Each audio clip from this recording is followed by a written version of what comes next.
Dengue ज्वर एक मारात्मक ज्वर होता बेले यह चिकित्सा अपेक्षा सचेतनता आवश्यक थिबा जानी ग्रामवासी और मेडिकल कर्तृपक्षों द्वारा सचेतनता कार्यक्रम सरकार राज्य मलेरिया हाड़फुटी भली मारात्मक रोग को नियंत्रण करिबारे सफल होता बेले डेंगू भली बीमारी को नियंत्रण करने को असमर्थ हो पड़ा जमापड़ी। पीएचसी एवं सीएचसी गुड़िकरी आवश्यक सुविधा नथिबारु लोके नाही नथिबा असुविधार सम्मुखीन होउछन्ति। देखिबा स्वतंत्र रिपोर्ट। बालेश्वर जिला बस्ता ब्लॉक अंतर्गत चोरमरा गाँ एवं भयभीत अवस्था गत किछि दिन धरी ग्रामर मझी साहि अनेक लोक डेंगू आक्रांत होइता बेले सरकारी भावे 4 जण चिन्हट होइतिबा जमापड़ी। आक्रांतों मध्य जड़े महिला को प्रथमे ज्वर पर डायरिया पर बालेश्वर मेडिकल मृत्युवरण कर ग्राम तथा साहि कोकुआ भय सृष्टि होइछि। डेंगू रोकिबा पई प्रशासन पक्षरु ग्रामर आशा एनएम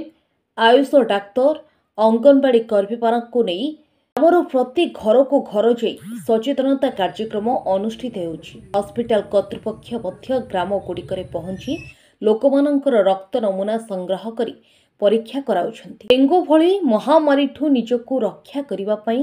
घर पाख अलिया आवर्जना सफा रखिबाको परामर्श दिया जाउछि। डेंगू मशा परिष्कार पानी रे वंश विस्तार करुथारु घरे बाहरे प्लास्टिक जरी बाउंस फांकरे एवं परिष्कार पात्र रे जमा होइथिबा पानी को सफा करिबाको निवेदन करा जायछि। एथि सहित सामान्य ज्वर हेले तुरंत डाक्तरखाना जाई रक्त परीक्षा सह डाक्तर परामर्श नेबाकु लोकमानंको कुहा जायछि। पंकज कुमार जेना गोष्ठी स्वास्थ्य अधिकारी आमर आयुष्मान आरोग्य मंदिर चरमरा आमर चरमरा विलेज रे वर्तमान सुधा 4 जण कन्फर्म रोगी आम पाखे अच्छी पॉजिटिव केस आम पाक आसी 4 जण घर को भी जाई आम case investigation report already submit कर देइछु एवं ता सहित आमर डिस्ट्रिक्ट टीम आसते सार एडीपीएचओ सार आसते रंजन कुमार नायक सार आसते सी भी आसिकी आमर पूरा टोटाल गाँ विजिट करिकी जो जो जगार ब्रीडिंग प्लेस आमर होउतला ताकू मध्य आपण सर्च करिकी ताकू भी नष्ट कराई एवं आम सब सेंटर जो आयुष्मान आरोग्य मंदिर तरफ भी आम पर दिन आम पूरा माइकिंग करिकी लोक मानकु सचेतन करछु। ता सहित लोक मानकु सबुदिन आशा जो माने फीवर केस आम पाउछु तार टेस्ट मध्य आशा जाई घर को घर जाई करूछन एवं ता सहित आम जते जन हेल्थ टीम अच्छी सुपरवाइजर हुंतु एनएम मैडम हुंतु सीएचओ सार एवं आशा दीदी समस्त को आम अलर्ट करछु एवं सरपंच मानकु मध्य आम रिक्वेस्ट करछु कि से माने जाइकी लोक मानकु सचेतन करिया काइन सचेतनता ही डेंगूटा आम कमे परिया ता छडा कोनोसी जते सरकार सचेतन कार्यक्रम सहित प्रति सीएचसी एवं पीएचसी गुड़िकरी डेंगूर निराकरण पई प्रतिषेधक व्यवस्था करा जाई पारंती तेबे निश्चिंत भावे साधारण लोके उपकृत होई पारंते। ब्यूरो रिपोर्ट महिमा टीवी। हरेंद्र गुच्छायत कोठी घर चोरमरा कोन हेची घटना कहले टिके केमती बापांकर कोन होतिला तापर आपन स्थिति बापा को 2-3 दिन ज्वर होइतिला तापर मु जळेश्वर नै गेली ताको टेस्ट करली तापर सेठी हमर रिपोर्ट आसिला ताको डेंगू 1% डेंगू हेची तापर सेठरो बालेश्वर पठैले हमको बालेश्वर हमें नै गेले सेठी रहिले 5 दिन रहिले तापर टिके सुस्थ होइकी घर पाक आसिले पुणी सेरक मस्त होइकी 2 दिन खंडे ज्वर होइतिला ताको हमें बालेश्वर नै गेले सेठी बालेश्वर मो स्त्री डेट हो गले किंतु आमे भी जानू जे घरे गोटे डेंगू बाहरी तेणु से ये आम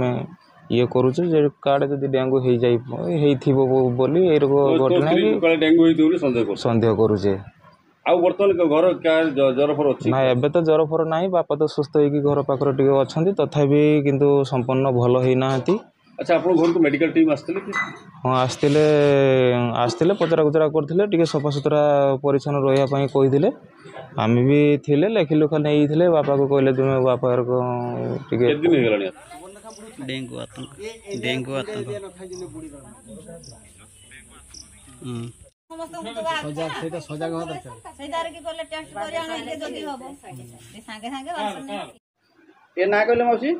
मो नाम हूँ मकरी गुछाई 10 दिन है जोड़सर नहीं थे रिपोर्टर एरकम डेंगू बाहर को आम नहीं चलीगले बालेश्वर से आइले आसिकी घर अच्छा से औषध खाऊँ से आरएस खाऊँ ये बहु बहु आ बहु बहु ज्वर है हठात उपरे एरकम तो 2 दिन 3 दिन घर ये कले आम तो समस्त पड़गले से आउ ये घर भर किए अच्छे छुआ भी चलीगला आमर स्वामी स्त्री चलीगले आपर एरकम घटना है कहले ज्वर झाड़ा बांती आसिक तो छुआ को नहीं गले